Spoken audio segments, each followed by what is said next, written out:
Miguel acordou com o som insistente do telefone vibrando na mesa de cabeceira. Era uma mensagem de sua mãe: não venha ao casamento. Sua presença só causaria constrangimento. O coração dele parou por um instante, as palavras cortando como lâminas afiadas, confirmando o que ele temia há meses. Mas o pior veio logo depois, quando as notícias explodiram nas redes sociais. João, o noivo, havia desaparecido na véspera da cerimônia, deixando a noiva sozinha no altar e a família em pânico total. Ele se sentou na cama, o quarto pequeno em Alfama girando ao seu redor. Lisboa acordava lá fora, com o sol filtrando pelas persianas velhas, mas para Miguel, o mundo havia desabado. Como eles podiam fazer isso? Depois de tudo o que ele havia passado, revelando sua orientação sexual aos 25 anos, enfrentando o silêncio gelado do pai e as lágrimas manipuladoras da mãe. João era seu irmão mais velho, o orgulho da família, o homem perfeito que seguia o roteiro, carreira estável como advogado em uma firma de prestígio, noiva de boa família, casamento planejado para a Catedral de São Vicente. Miguel, por outro lado, era o problema, o professor de história que vivia modestamente, longe dos holofotes, lutando contra a depressão que o consumia desde a adolescência. Ele pegou o telefone e ligou para João, mas caiu direto na caixa postal. Onde você está? Murmurou para si mesmo, o pânico crescendo. A família sempre o culpava por tudo. Quando Miguel saiu do armário, o pai, um conservador católico fervoroso de uma pequena vila no Alentejo, declarou que ele era uma vergonha. A mãe, dividida entre o humor maternal e a pressão social, optou pelo silêncio cúmplice. João era o único que o defendia, em conversas privadas, prometendo que as coisas mudariam. Mas agora, com o casamento arruinado, Miguel sabia que as acusações viriam todas para ele. Foi você quem o influenciou, diriam. Sua escolha contaminou a família. Miguel vestiu uma camisa velha e saiu para a rua, o ar fresco de janeiro batendo em seu rosto.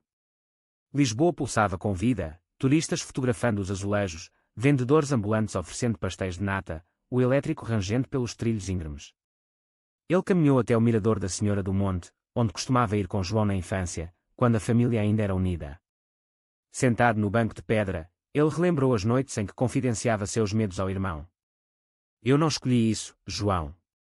É quem eu sou. E João respondia, eu sei, mano. Um dia eles vão entender. Mas o entendimento nunca veio. Em vez disso, veio o convite para o casamento com uma nota sutil, venha discreto, sem chamar atenção. Miguel riu amargamente ao lembrar. Discreto significava invisível, sem parceiro, sem ser ele mesmo. Ele recusou inicialmente, mas João insistiu, preciso de você lá. Por favor. Agora, com a proibição explícita, a dor era insuportável. Ele imaginou a noiva, Ana, uma mulher elegante de 28 anos, filha de um empresário rico, chorando no vestido branco. A família dela era influente em Porto, e o escândalo seria enorme. Enquanto isso, em um hotel barato nos arredores de Sintra, João olhava para o espelho rachado, as mãos tremendo. Ele havia fugido na noite anterior, deixando um bilhete vago, não posso fazer isso. Desculpem. O peso da decisão o esmagava. Aos 30 anos, ele tinha tudo, um apartamento moderno encheado, um futuro promissor, uma vida que agradava a todos. Exceto a si mesmo. Por anos, ele reprimiu os sentimentos por Miguel, confundindo-os com afeto fraternal. Mas nos últimos meses, as conversas profundas, os olhares demorados, revelaram a verdade. Ele amava o irmão de uma forma que a sociedade condenava, que a família negaria veementemente. João pegou o carro alugado e dirigiu de volta a Lisboa, o coração acelerado. Ele precisava encontrar Miguel antes que a família o fizesse. A estrada serpenteava pelas colinas, o Oceano Atlântico brilhando ao longe. Ele pensou na infância em Évora, onde cresceram sob o jugo de tradições rígidas. O pai, um agricultor aposentado, pregava valores católicos, casamento heterossexual, filhos, continuidade da linhagem. Qualquer desvio era pecado. João sempre foi o bom filho, mas agora, aos 30, via o custo, uma vida de mentiras. Chegando à cidade, ele estacionou perto do apartamento de Miguel. Bateu na porta, o suor escorrendo pela testa.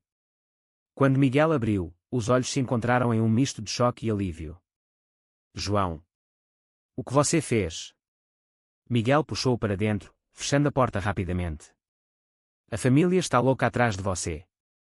Ana está destruída. João sentou no sofá gasto, as palavras engasgando. Eu não podia casar com ela, Miguel. Não quando.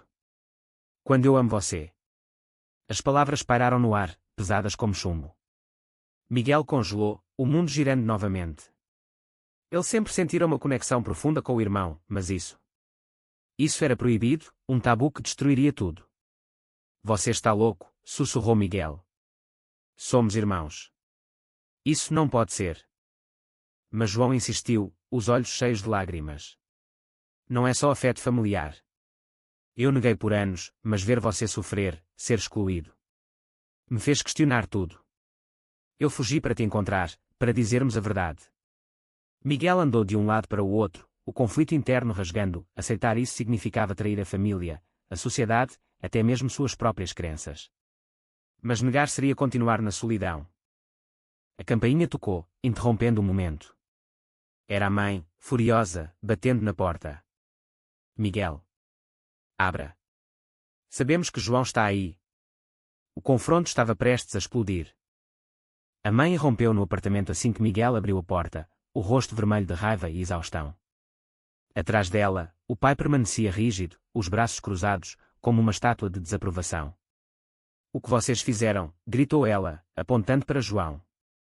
O casamento arruinado, Ana em prantos, a família dela ameaçando processar. E você, Miguel, sempre o culpado. Miguel recuou, o peito apertado, enquanto João se levantava, tentando intervir. Calma, mãe. Foi minha decisão. Não culpo Miguel. Mas as palavras só inflamaram mais a situação. O pai avançou, a voz grave quando no pequeno espaço. Sua decisão. Fugir como um covarde. E vir para cá, para o ninho da vergonha. Ele olhou para Miguel com desprezo, como se a mera presença dele contaminasse o ar. A família havia viajado de Évora de madrugada, alertada por um amigo que viu o carro de João. Sentados à mesa da cozinha, o ar carregado de tensão, a mãe chorava copiosamente. Nós te demos tudo, João. Uma educação, uma carreira. E você joga fora por isso. Ela gesticulou vagamente para Miguel, que se sentia invisível, um fantasma em sua própria casa. Ele queria gritar, defender-se, mas o medo paralisava. Anos de rejeição o ensinaram a se calar. João, no entanto, não se calou. Mãe, pai, eu amo Miguel. Não como irmão, mas como homem. As palavras caíram como uma bomba, silenciando todos. O pai empalideceu, a mãe engasgou. Miguel cobriu o rosto com as mãos, o mundo desmoronando. Ele amava João, sim, mas isso era incesto, um pecado imperdoável na cultura católica portuguesa. A sociedade em Beaonha havia progredido com o casamento gay legalizado em 2010, mas em famílias tradicionais como a deles, a aceitação era superficial, limitada aos outros. O pai explodiu. Isso é loucura. Vocês não são irmãos de sangue. Não, esperem. Vocês são. Na verdade, Miguel era adotado, um detalhe que a família raramente mencionava. Ele fora acolhido aos 5 anos, após a morte dos pais biológicos em um acidente.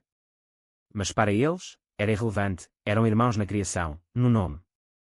Isso destrói tudo, berrou o pai. A linhagem, a honra. João argumentou, a voz tremendo. Honra. Que honra há em forçar uma vida falsa? Eu ia casar com Ana para agradar vocês, mas eu a traía em pensamentos todos os dias. Miguel ouvia, o conflito interno fervendo. Ele sempre invejou a normalidade de João, mas agora via o preço que o irmão pagava, repressão, infelicidade. Aceitar esse amor significava liberdade, mas a que custo? Perder a família para sempre. A discussão se estendeu por horas, vozes altas e quando pelo prédio. Vizinhos batiam nas paredes, mas ninguém parava. A mãe tentou mediar, João, pensa em Ana. Ela te ama. Mas João rebateu, eu a respeitei o suficiente para não prendê-la em uma mentira. Miguel, finalmente, falou, e eu? Vocês me baniram do casamento por ser gay, mas agora que João sente o mesmo, o que acontece? O pai se levantou abruptamente. Vocês dois estão mortos para mim. Saiu batendo a porta, a mãe o seguindo em lágrimas. Sozinhos novamente, João e Miguel se abraçaram, o toque elétrico, proibido. Mas o alívio era passageiro. Notícias do escândalo vazaram, jornais locais falavam de noivo fugitivo em drama familiar. Amigos ligavam, curiosos e julgadores. Nos dias seguintes, a pressão aumentou. Ana apareceu no apartamento, os olhos inchados. Por quê, João? Por ele. Ela apontou para Miguel, a voz quebrada. João explicou, pedindo perdão, mas Ana riu histericamente. Vocês destruíram minha vida. Eu confiava em você. Saiu furiosa, prometendo contar tudo à imprensa. Miguel sentiu culpa, era ele o catalisador. Sua orientação havia infectado João. Eles decidiram fugir para o Algarve, buscando refúgio em uma pequena vila costeira. A viagem foi tensa, o carro cortando estradas sinuosas. Conversaram sobre o passado, as brincadeiras de infância, os segredos compartilhados. Eu sempre soube, no fundo, admitiu João. Mas o medo me paralisava. Miguel assentiu, mas duvidava, era amor verdadeiro ou confusão. Chegando a Faro, alugaram uma casa simples perto da praia. O mar batia ritmado, mas a paz era ilusória. Ligações incessantes da família, ameaças de deserdar. Miguel perdeu o emprego, o diretor da escola, conservador, alegou conduta inadequada. O isolamento os unia, mas o peso das escolhas crescia. As semanas no Algarve se arrastavam como uma maré lenta, mas implacável. Miguel e João viviam em uma bolha frágil, explorando praias desertas, cozinhando refeições simples, trocando toques hesitantes que confirmavam seu afeto. Mas o mundo exterior invadia, manchetes nos jornais chamavam o caso de escândalo incestuoso em família portuguesa, distorcendo fatos. Comentários online eram cruéis, doentes mentais, deveriam ser presos. A sociedade, apesar de progressista em leis, ainda carregava preconceitos arraigados, especialmente em regiões rurais. Miguel lutava com demónios internos. À noite, sonhava com o pai, acusando-o de destruir a família. Acordava suando, questionando, e se isso for errado? E se eu estiver arrastando João para o abismo? Ele amava o irmão, ou o homem que via agora, mas o tabu pesava. Em uma caminhada pela Ria Formosa, ele confrontou João, você sacrificou tudo por mim. Mas e se for só pena? Ou confusão? João parou, o sol poente tingindo o céu de laranja. Não é pena. É amor. Eu vivi 30 anos negando quem sou para agradar os outros. Agora, escolho você. As palavras tocaram Miguel, mas a dúvida persistia. Ele pensou na adoção, não eram de sangue, mas a criação os tornava irmãos. A Igreja Católica, onipresente em Portugal, condenava tal união. Amigos de infância cortaram contato, alegando moralidade. A pressão familiar intensificou.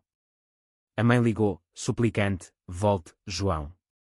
Podemos arrumar tudo. Diga que foi um surto. Mas João recusou, não vou mais mentir.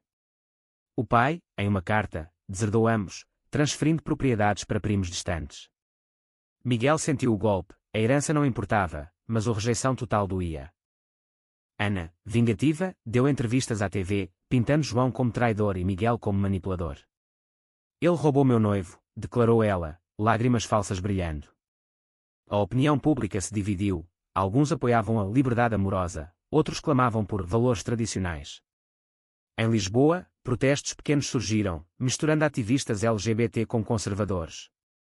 Miguel e João decidiram enfrentar, voltaram à capital para uma reunião familiar. No restaurante familiar em Bairro Alto, a tensão era palpável. O pai, envelhecido pelo estresse, falou primeiro, vocês envergonham nossa linhagem. João rebateu, linhagem baseada em mentiras. Eu era infeliz com Ana. Miguel adicionou, vocês me baniram por ser gay, mas agora que João escolhe o mesmo caminho, veem o erro. A mãe chorou, eu amo vocês dois, mas isso é contra Deus. O debate esquentou, vozes sobrepondo-se. Um primo interferiu, pense na sociedade. Nossos negócios sofrem. Miguel viu o egoísmo, não era sobre amor, mas imagem. Saíram sem resolução, mas o confronto plantou sementes. João perdeu clientes na firma, Miguel, desempregado, vendia artesanato online. O amor deles crescia em adversidade, mas o custo era alto, isolamento, depressão. Em uma noite chuvosa, Miguel quebrou, vale a pena perder tudo? João abraçou, sim, porque ganho você.